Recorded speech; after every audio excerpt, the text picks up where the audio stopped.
Okay. Good evening, everyone. We have the speaker for our next topic, which is the excitement of being CEO in Africa. I can't find anybody suitable than Mr. Kalpesh Mehta, who has been a veteran at very senior management levels in Africa for more than 25 years. Currently, he has been working with as a managing director at Oryx, and earlier he has been with British Petroleum and Airtel and Diageo for good 20-25 years. He is also non-executive director for Exim Bank, Alliance, and Ponya Health. He is the chairman of the British Business Group and director of International School of Tanganyika in the past. He is currently honorary consulate for New Zealand to Tanzania. So without taking more time, I would invite Mr. Kalpesh Mehta to start this session. Thank you.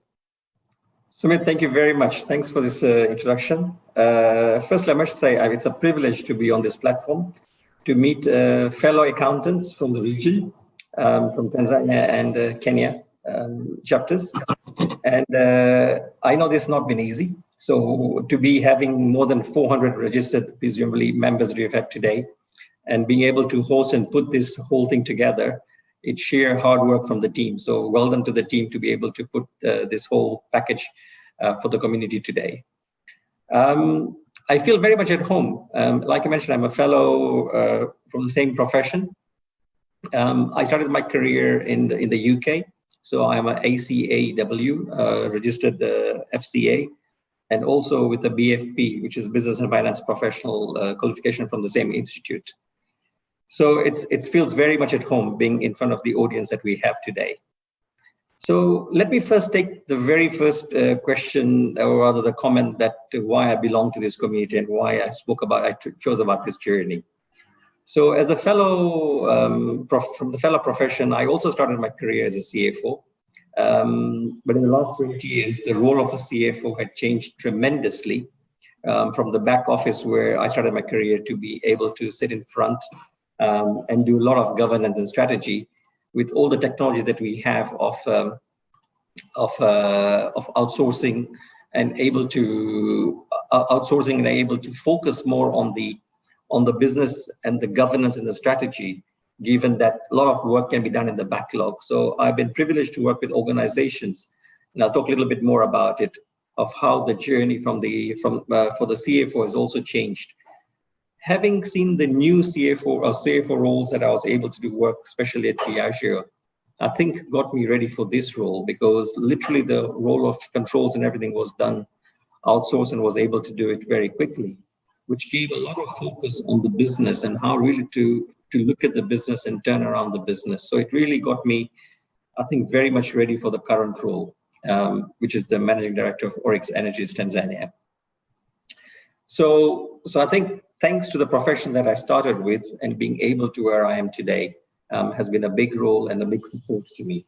So just want to get that out of the way first before I talk about, as I go through the presentation. So what do I want to talk about? My objective is to talk about my adventure, my experiences in the region, and why I chose to be where I am today. So I'll talk to you about what I'm going to cover today will be who I am. So you get to know the person behind the screen. Why the region, East Africa? What is it about East Africa that excites us, or the opportunities that are out there? What do I find tremendous motivating factors, in a sense? Firstly, the excitements in my roles that I have, and not only the CEO role, but various roles that I have that I carry along in this part of the world.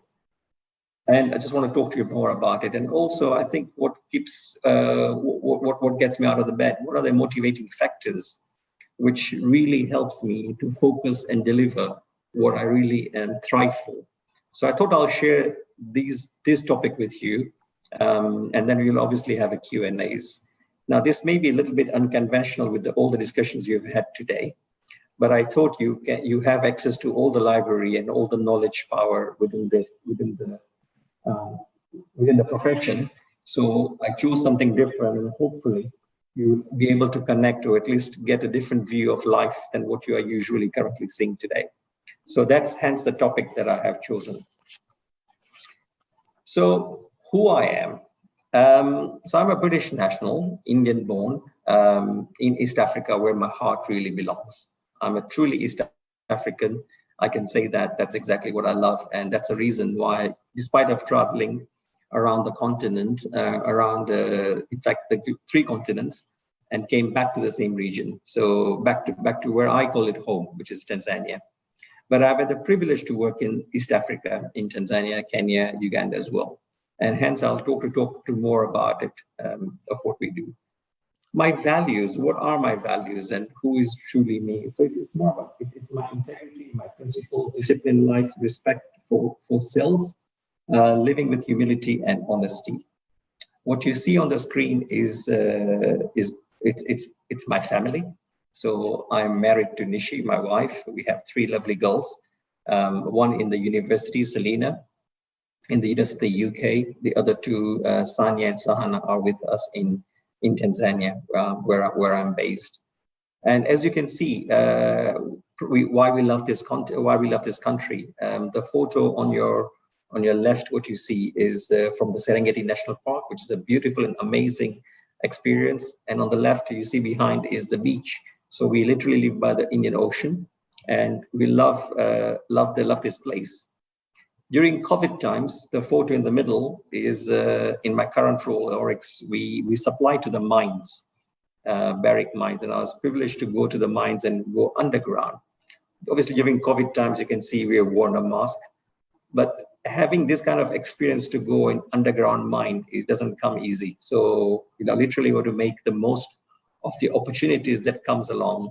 And hence I had to put all the PPE required to be able to go to the underground mine, which is like 2 kilometers down. And there's a whole world down there. So it's very unique and very different experience, which I loved it. So who am I? So just to finish it here, again with my experience that I mentioned around the region. As a person, I love music. I love obviously I love wine, golf, and socializing with friends. I think that's what keeps me sanity, to be able to deliver a challenge, hard role that one would have, or a tough day. Being with friends and just being able to unwind, I think that's the best remedy that I usually love. I'm also a person who I like giving back to, and especially to the schools. I think education is very close to me. So I've been on the director of a school in Tanzania, or two schools, also the Hindu Mandal Community School and the International School of Tanganyika, IST. I also, as a part of giving back, and I think it's more about what we have to do as leaders, is really coaching and mentoring. So I am coaching and mentoring quite a few individuals in the region, both in Tanzania and Kenya. And that, I think, gives me a really great satisfaction to see those individuals, to be able to guide individuals and get to their, break the ceiling that they have and really reach new heights. For me, just having that experience of seeing young talent achieving what they want to achieve, and if you are able to be part of the journey and even influence them positively a little bit, I think for me, that is a huge satisfaction that I get. So which for me, it's very important as an individual. My experience has been in corporate world over 20 years. I've been an entrepreneur myself, started startups, sold startups. I'm an investor in startups. I sit on the board and the governance of mature businesses, startup, multinationals. So quite a few diverse experience that I've been privileged to have in my career. So why East Africa? East Africa as a region, and I want to talk about the three countries, Tanzania, Kenya, and Uganda. We have over 150 million people in this part of the world. 60 million in Tanzania, around 47, 48 in Kenya, and around just over 40 in Uganda. So you can see the population is 150 million. It's nothing like what you may see in India or subcontinent, but I think this part of the world, it's really attractive investment proposition. Secondly, and most importantly, I think this population, it's very young population we have. The median age in Tanzania is 17 and a half years, which means there is a opportunity galore for technology, for investments, for new thinking urbanization, town developments, all these things are going to come in this part of the world. Agriculture is a big part of this world, in this world, where it's a big business, together with tourism, mining. So it's very diverse, quite diverse businesses that you see in this part of the world. Tanzania is neighboring to 8 countries, of which many of them are landlocked. So through the port, we're able to access all those landlocked countries and being able to service those things. So there's opportunity in transport, but also with the growth in the neighboring, you see the growth in your region as well. The growth rate in the country in this part of the world has usually been between 5 to 7%, take it a little bit here or there, pandemic times or otherwise. But it's been fairly constant between 5 to 7% growth. So even as an investor coming in, if you're in the right segments, you will grow with that kind of growth rates going forward. What you see in front of you is why East Africa, and you see various logos. Again, I'm privileged to have to connect with all the logos that you see and many more beyond that, but I just want to talk to you about the logos in front of you. So currently I'm with Oryx Energies. It's a Swiss-based company, Geneva-based. We have various investments in 16 countries in Africa, and Tanzania is the biggest investments in the region, on the continent. And I look after the fuel business and the lubricants business. So we have retail stations, and we do B2B and supply to the mines and various other organizations within Tanzania. A logo next to it is Airtel. So Airtel in 2010, when they bought from Zain, they bought in 16 countries as well. And Tanzania was one of the larger markets in the region. And they were looking for a qualified person with the experience of this part of the world to be able to lead the finance function. So again, I was privileged to come and work for Airtel. And that's when I did the transition from oil and gas to telecoms, where I had an amazing experience. And I'll talk about my experience with Airtel. I was also privileged to work for Diageo. Diageo, for people around in the audience, may know the brand that it has is things like Johnny Walker, Smirnoff, and Diageo got over 300 brands. And in Tanzania, we have 3 breweries in Tanzania, which is in Dar, Moshi, and Mwanza, and it's 95% beer market in Tanzania. So I was again fortunate enough to work for Tanzania and Diageo and Serengeti breweries, and had a fantastic experiences. And I'll talk about Diageo as well. What you see, some of the other brands, I just want to talk about it. Halliday Finch. Halliday Finch is a brand protection company. We are based in Kenya. I sit on the board of Halliday Finch. I'm a non-exec director, and what we do is brand protection. So that also gives me a lot of insight into Africa, because we do Pan-African coverage into brand protection. So we do coverage, we do brand protection for brands like HP, Pfizer, and many of the brands, Apple, many of the brands in the region, Hennessy. So that again gives me a very different insight into business from a different lens. Exim Bank, Sumit and I, Sumit also works with Exim Bank, and it's a privilege to be on the board, and I lead the audit committee. But again, with sitting on the board gives me a very different insight into the banking and the financial sector, to see what's happening, and gives me a lot more visibility into what can happen from a very different lens than what I get sitting at the Oryx board, for example, because you have a very different vision, and it shows some of the data that you get to see is very different than what you have seen from your own day job. Similar to Alliance Insurance, it's the biggest insurance in Tanzania. We do general insurance, and I've been sitting on the board of Alliance for over 8 years, and it's amazing to see the journey. You know, we have grown more than 3 times now in the year that I've started with where we are today. So seeing that growth, and seeing where the growth is coming from, and seeing the change of consumer behaviors and patterns, and how sitting at the board do you govern these companies and see the opportunities that comes along, and how the consumer experience changes on a daily basis. Barenco was a company that I worked with in the UK. It was an upstream company, oil and gas. where I was leading from the southern North Sea. So I was leading that part of the company in UK. It was an upstream oil and gas company. The other one I want to talk about is Ponea Health. Ponea Health is a Netherlands-based company. Our first market is Kenya, where we have started. It's a health tech. It's a health tech app-based innovation. So where we give the consumer, the patient, all services under one roof. So through the phone, through the app, you can connect all your services to the doctor, the practitioner, the pharmacy.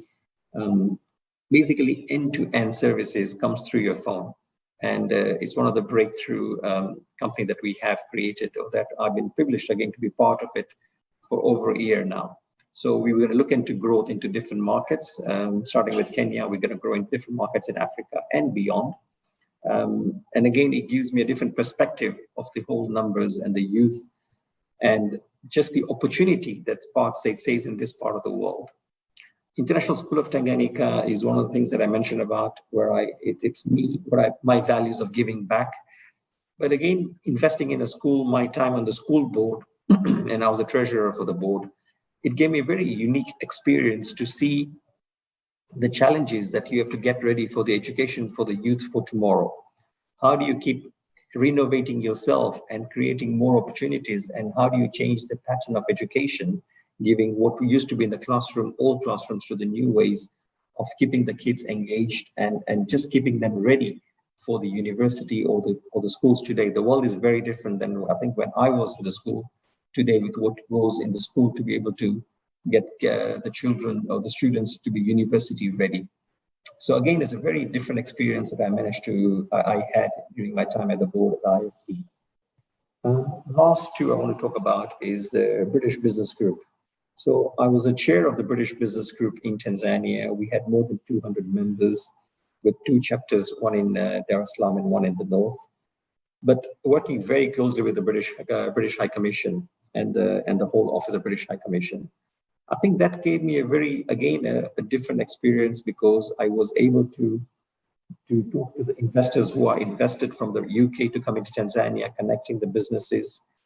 Also, secondly, looking at the challenges that the British companies had in Tanzania and how I could work with the High Commission and the diplomatic community to be able to unlock the challenges and make sure that the companies thrive, which is both good for Tanzania and for the UK. The very latest addition for me has been the New Zealand consulate. So I'm the honorary consul for New Zealand to Tanzania. So that role is something very different than what I have had in all my other roles that I just mentioned. Here, what I do is that I look after the Kiwis in Tanzania, who are the resident Tanzania, or the incoming Kiwis, to make sure the human rights are protected and they have the right to basic privileges that one should have. I also am a consular, so for consul services, they would contact me. I don't issue visas, but I can guide to the right places where they can get the consular services. I also I'm connecting I promote the bilateral relations, the businesses as well between the two countries, from New Zealand to Tanzania and Tanzania to New Zealand. I'm very pleased to say that New Zealand has got various investment in Tanzania, in geothermal industry, in agriculture industry, in dairy industry. So I'm able to connect and promote their businesses. And last but not least, I think to be able to represent a country in a foreign country in this country is something. It's something to be very. It's a unique experience. So I'm very, very pleased to say that I'm able to represent New Zealand's in Tanzania at the government official meetings, and that opens a whole new door for all of us. So that has been fantastic. So what I just talked about was the journey and the experience and the diversity that are available, or that have been opportunity, I think, available for me. And hence I love East Africa. I would not lie to you, but another thing that's very close to me is my wife is also from East Africa. So I think that makes it even more exciting to me why I love this place. So East Africa is honestly home to me. I guess it's a place that we know, and that's the reason why we chose to be in this part of the world. Let me move on to talk about excitements in my responsibilities. So I learned something new. So what I've mentioned is 5 things that I'd like to talk about is learning something new. So in my role, I'm able to learn something new every day. So you will say something new, everybody learns something new, but let me just talk about some of the examples that I just want to give you. So if I look at the school, the IST, last year during the pandemic times, we had to very quickly move from education, classroom education, to online. Something we didn't think about it, we didn't have a thought about it, but we started planning a month ahead, a month and a half ahead when we saw this COVID pandemic coming in. And again, we were something the teachers were never ready, because we never hired teachers to be online teachers. We hired teachers to be classroom teachers. But just the whole technology transition of the whole learning experience was amazing. So we didn't think we could do it, but learning possibility, the technology.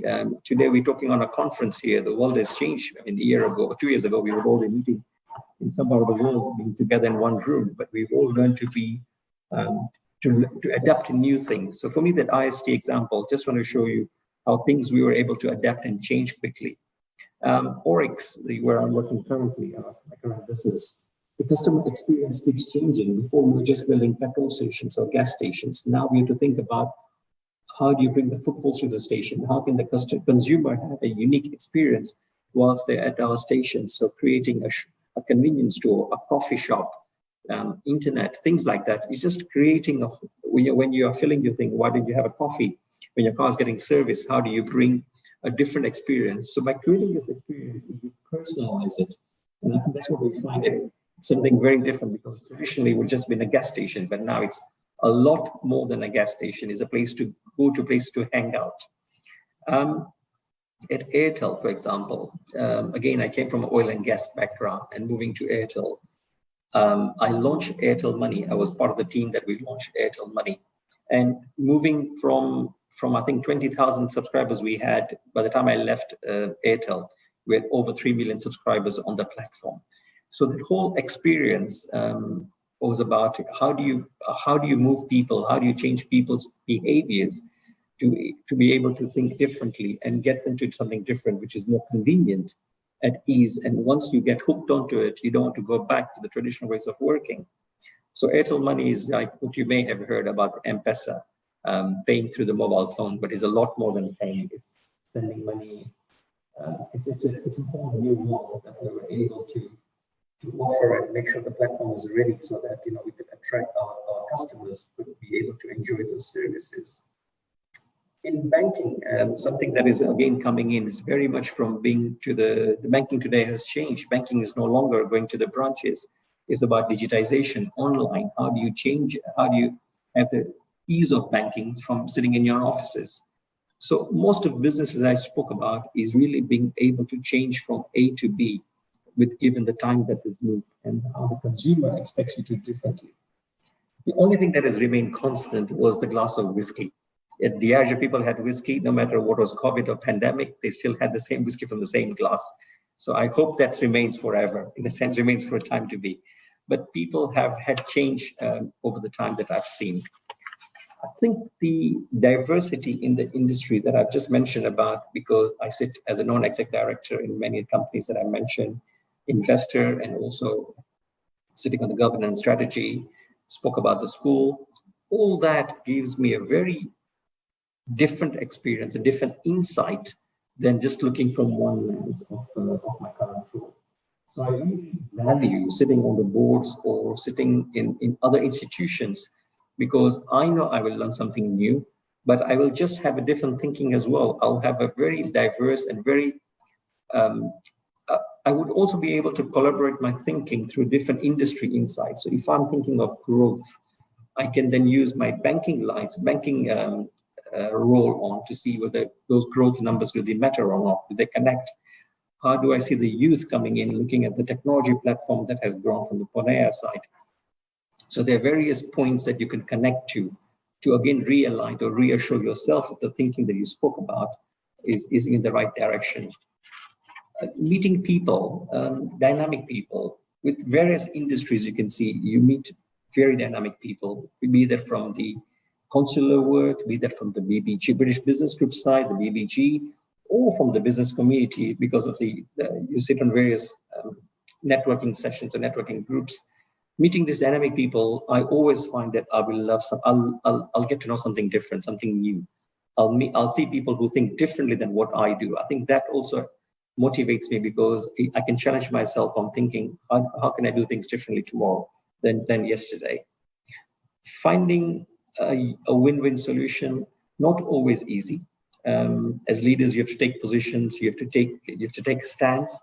But I think sticking to strategy, there are many ways to get there, but sticking to the strategy, and if you can fix on that and see how do you get there together as a win-win for the organizations you represent, or the services you're trying to deliver, for the institutions you stand for.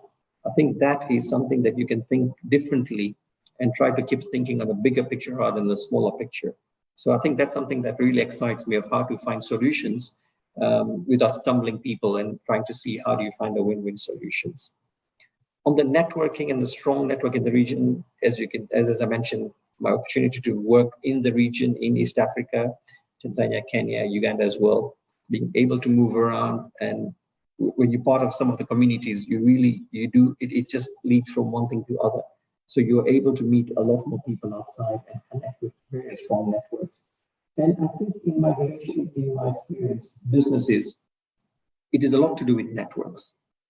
We will have challenges, we will have issues, but if your network is strong enough and people really believe you, the person behind the screen, behind that, when you walk in as you as an individual through your networking, that usually eases the tension, usually is able to move forward much quicker, because they believe in the person rather than what message you're trying to deliver, because of your networks and who you stand for. So for me, the networking and being yourself is a very important thing, because that unlocks many doors in various countries and various in the region that I've been able to do that. I think meeting dynamic people, one thing that I cannot leave is the youth. The youth I see is changing. The people's behavior is changing every day, and trying to keep up with that, I think that keeps me motivated, because you need to see, oh, what's next? How will the market change tomorrow? How will the consumer pattern change tomorrow? And I think one of the key learners that I have, or I learn from, is my kids, because my kids keep asking why should I do that? Why? And when you ask yourself why, you really reinvent it, try to understand, hold on, this was something I've been used to doing, but why am I doing it? So when you keep asking yourself, and thanks to our kids who never let go, and they always wanted answers, I think that also helps me to think differently, to say, what am I doing in this role? Why am I doing this thing? So revalidating, rechecking, and I think it's a whole experience together. That's what keeps me going.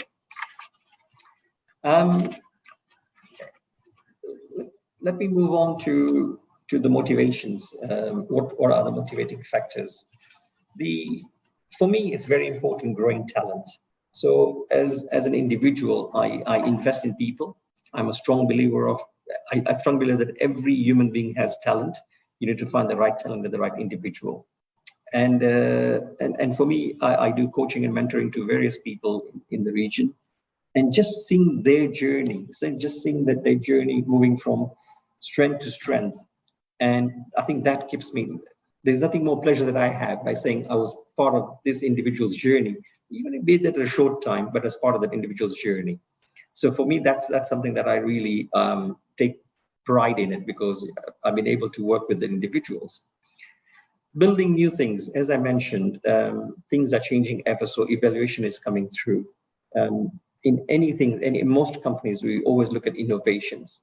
In Diageo, I mentioned about the whiskey remaining same, but at the same time, we have to think of new product and new type of liquid that the consumer will be hooking up to, or rather would want a difference. Everybody wants to change. iPhone, if it never changed, it would be the same iPhone 1. The iPhone would have died. Kodak, we know why it died. So you need to keep renovating yourself. And as a leader in the market, it's up to you to even take the front foot and go beyond what we need to do. I can talk about an example here of Serengeti Breweries, where I work with Diageo, where the market leader was a competition leader, a light beer.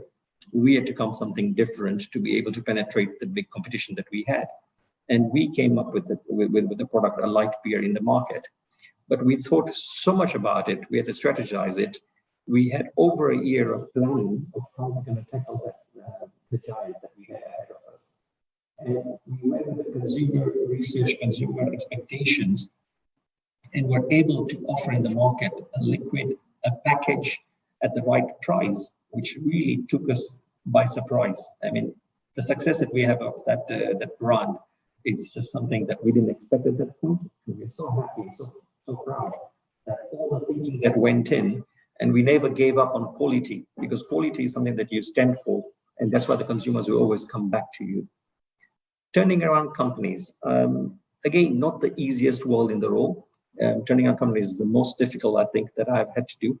But again, when you turn around companies, the joy that you have, the pride, the satisfaction is amazing. And it's not an easy journey, because you have to change strategies. You have to think about what are the factors that need to change. Something that worked for company A doesn't work for company B, because even when a company is growing, the working capital can take you down.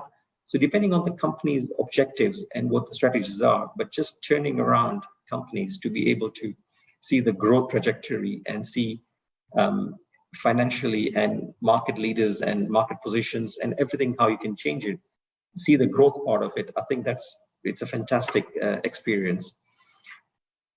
Giving back to community, I spoke about it. What motivates me is my experience, or my time that I give back to communities. I really look back upon that and say, even if I'm able to change one student's education facility or experience, I think that is itself good enough for me. So that's something very personal to me. I spoke about turning around companies and talk about talent. The key thing here is people.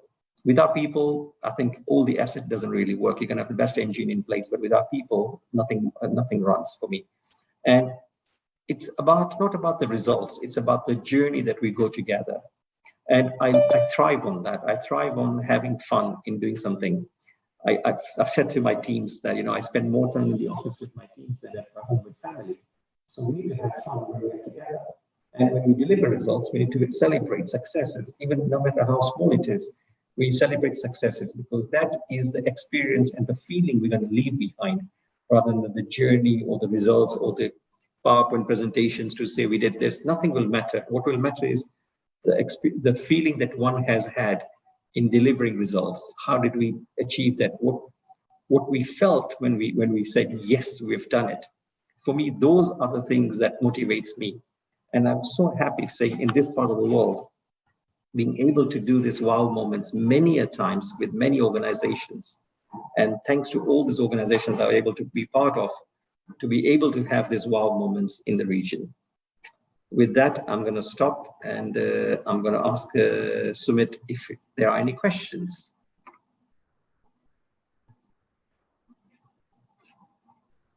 Yeah, thank you, Kalpesh, for the insight. And really, I think very practical and very oriented. I think we have a couple of questions, but I think what I would do is that I'll club those questions into one, because most of them are kind of common. So I think in terms of key challenges for a CEO operating in East Africa, what could be the key challenges? I think that is what is the message that is coming from all the questions if I put together. So I think that question will suffice all. I think it's, firstly, the opportunity galore. Opportunities are never an issue in this part of the world. They are huge opportunities, immense opportunity. I think the key challenge will be 2 points, two factors for me. One is human resources, human capital. And second is resources, in a sense, the financing cost of things like that. And maybe technology in some part of the world. But let's talk about the first two. So human capital, I think, is something that is always challenging in this part of the world. I worked in the UK, the first world. I worked in South Africa and worked in East Africa. Everywhere there are different challenges, but for me, I think it's just the experience that that in this part of the world that we've had is, again, because we haven't had much exposure. So that human capital challenge has been a big one for me in this part of the world. The second is resources. The reason trading and other activities are able to be done from Europe, for example, because the cost of financing is very cheap. The cost of financing in this part of the world, the capital requirement is quite high. I mean, people ask that in the first world or in the Western worlds, people have houses. In Tanzania, why doesn't people have houses? Because you don't get a mortgage, which is 25 years. Okay, now you do. But if you look at most of the loans that you have as a 5-year payback, and simple things like this, it doesn't really, and those structures that you are so used to on other part of the world, they're not available here. So for me, those two would stand out. It's the human capital and the resources, which we have to say was scarce in this part of the world. Okay. Thank you, Kalpesh. And I think we are done. I don't think we have any more questions. Let me just check it once again. Okay, we have one question. I don't know. I'm also how do you apply for a different board roles? I exactly don't know what is the question, but again, if maybe you can just throw some light on that. How do you apply for different board roles? So some are something like the school rules. You have to apply for them in a sense because the school governing board. So you apply for them and you go through a process. And some are you get approached based on your skills that you may be able to offer in the organization. So the key thing is that the organization needs to see your values and how you're going to be able to help in their strategy of growth. So if, for example, in technology side, if you're able to have technology experience, that you can sit on the technology side of the board, so that you can guide the company on how to deliver their strategy. So again, it's depending on how you're able to build your experience and how your experience is able to deliver to help the institutions on which you want to sit on the board for. Yeah, and I think Kalpesh, on this point, I can pitch on your behalf because you are on board in 2 of our group companies. So I can clearly see that it's a mix of right skills and networking, to sum it up. So I think Kalpesh, we are done and we have no more questions. So we can end this session, and thank you members for patiently listening. And if anybody has any other questions, they can drop on the chat box. We will try to respond to it later on. Sumit, token of appreciation. Sumit. Yeah. So sorry, Kalpesh, we have a token of appreciation which we have sent it to your office, but I think it would be good to show it on the screen. Just give me 2 minutes. I received this parcel. I haven't opened it. Yeah, so maybe it would be good if you can open it here. I think that would be the best thing to do. I certainly will. Yeah. And if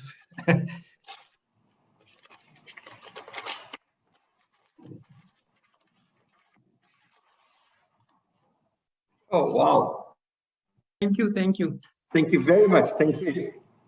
Thank you, Kalpesh ji. Thank you for your kind acceptance of this one, and this session. You have really released us from the the stress which we were going through, all the technical sessions which were going on, and you have come up with a totally unique topic which was totally off from the various subjects which we were listening to. Thank you so much. I know you for some time now, and your innovation and your style and your uniqueness, your motivational factor, your proactiveness. I like your proactiveness. You're very proactive in getting the things done. So thank you very much, sir. That's because of your unique experience. Unique. Thank you. Thank you so much.